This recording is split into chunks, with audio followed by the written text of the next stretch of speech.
Growing up in the neighborhood that I did was very violent. You know, they had a lot of shootings and fights, people dealing drugs. And personally, I think like the average kid, it messes them up mentally because you're not supposed, that's traumatizing.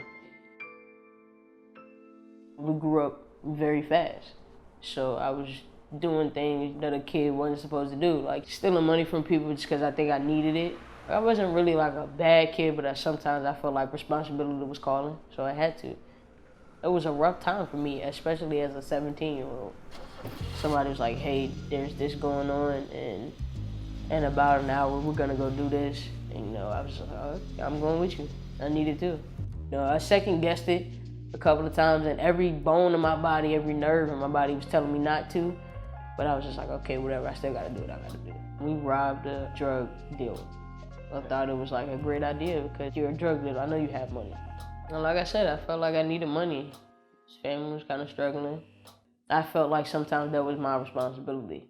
Someone died in the mix of it. That's why it was such a big situation for me, because we were close. He just happened to be with me that day when I made the decision, and I guess he wanted to come too. So I was up on there for 2.5 years. They're trying to help. I'm not gonna say they 100% don't help and 100% do help, but they're trying. I mean, how do you help the 16-year-old that all their life, all they know is violence? You can't just swoop in and say, stop doing what you're doing. It's not gonna work. Like, how you gonna tell me that I have to ask you to relocate? How you gonna tell me that I gotta ask you to go to the bathroom? A lot of kids wasn't used to that. They have the ability to help, but maybe they just need to sit down and actually talk to them. When I went in, I was 18, and I came out, I was 20. It wasn't too different when I came home.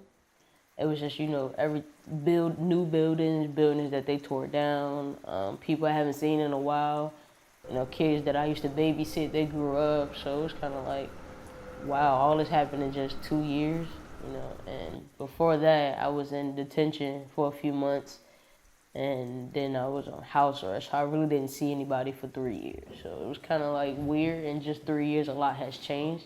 I got used to it very fast. Come home from work, I just sit here and I'm like, oh my God, this is mine. Like, I did it.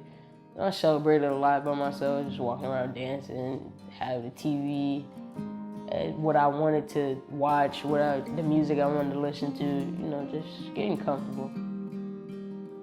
I'm lucky to have a family that I have. Because I know if I lose this house, God forbid that it happen, if I lose this house, I can go to my mom's house, or my aunt's house, or my grandma's house.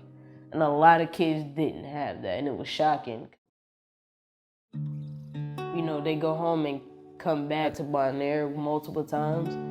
And I personally talked to a few that have, and some of them said because they have 3 meals a day, they have clothes on their back, they don't have to worry about, you know, struggling, trying to figure out when their next meal is gonna be, or, you know, where they're gonna lay their heads. And it was kind of rough because some people here don't have anyone on the streets, but up there they do, because they have staff, they have people, you got recreation. But a lot of kids who don't have that, they do appreciate that, because not a lot of people care what they do.